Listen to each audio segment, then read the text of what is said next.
What's up, gamers? Hello YouTube, my name is Jason Eric, and you've entered Life in Gaming. And on my channel, you can expect a new episode every Wednesday all about the video game industry. And on this episode, we're going to review a game called Void Bastards by Blue Manchu.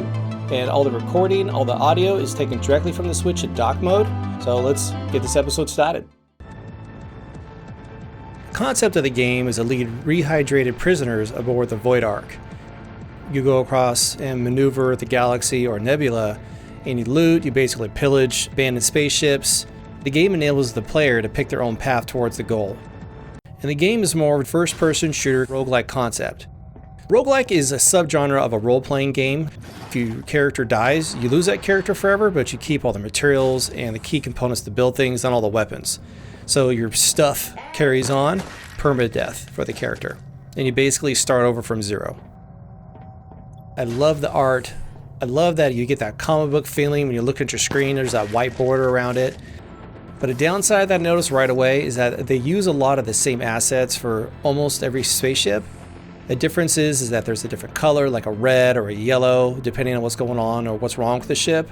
But generally, it gets a little repetitive and then it gets boring. The performance of the game is great overall. I did notice a few hiccups when there was a lot of enemies, especially on the Nintendo Switch version of the game. It did lag a bit, but it wasn't a big enough deal breaker for me. Now the gameplay is the best part of the game. How the player progresses through the nebula gets more and more difficult. Sometimes it gets way too crazy, and sometimes the best thing for you to do is to run.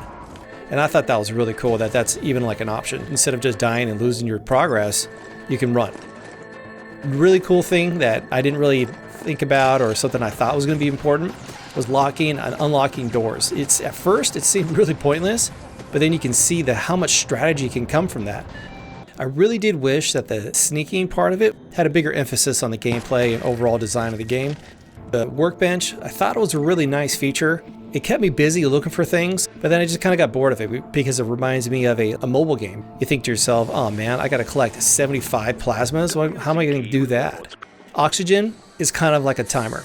You can spend hours going through a spaceship as long as your oxygen can hold up. The economy system is pretty good too. I feel like money actually does have some value because you need money to open up crates. You need money to buy other supplies, and you can easily run out of money quickly, and sometimes it's kind of difficult to find money. The music is so good. I love the music.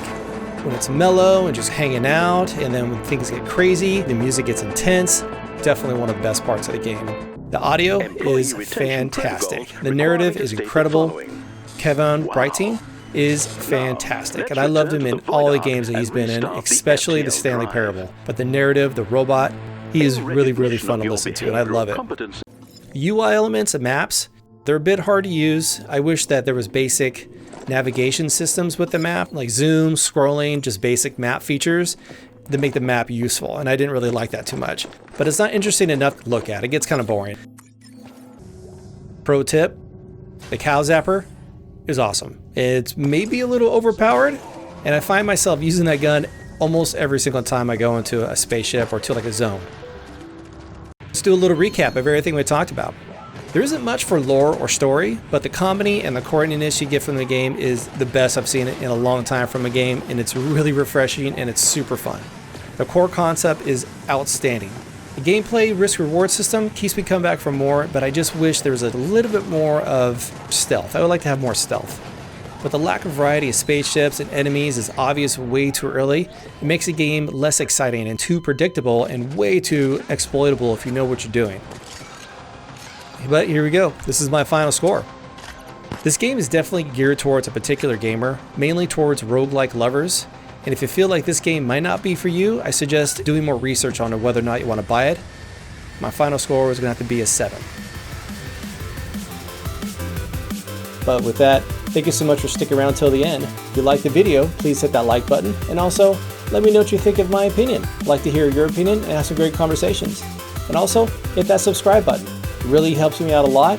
And hit that notification bell because you'll be notified when I make a new video. But I'm looking forward to the next one.